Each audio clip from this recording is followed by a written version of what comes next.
Revelation 2336. From the 14th of May 1942.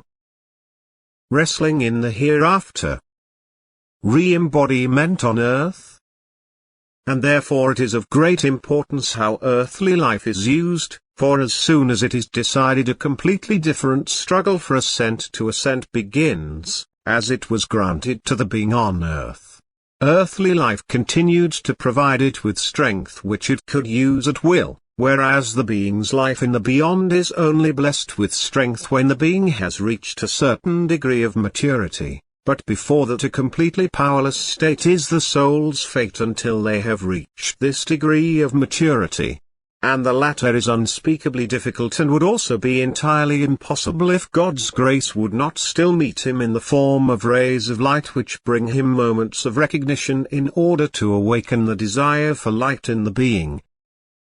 Again, God only seeks to change the being's will in order to then also give it the opportunity to carry out the will.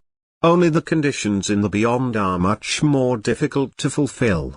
A powerless being is also so weak-willed that it requires the greatest effort and patience on the part of the beings of light to determine the being to let its will become active itself. But a being in the state of darkness will never ask to return to earth in order to make up for its misguided way of life on earth, that is, to put it back in accordance with its actual earthly task. For only this will would earn the soul a renewed stay on earth. But the immature soul's will only applies to material earthly life but never to spiritual higher development, for once it has become active then it also knows that only loving service promotes its higher development, and it truly has enough opportunity for this in the beyond. For there is an enormous amount of work to be done if light in the form of knowledge is to be supplied to the souls. It is the activity in the beyond which people on earth cannot comprehend and which is nevertheless unspeakably important. What was neglected on earth has to be made up for in the beyond, and just as spiritual help for fellow human beings is an act of love on earth, the being's activity in the beyond is also a continuous activity of love. A constant distribution of what the souls lack. A distribution of light and knowledge to the souls which dwell in darkness. This activity requires free will just as on earth.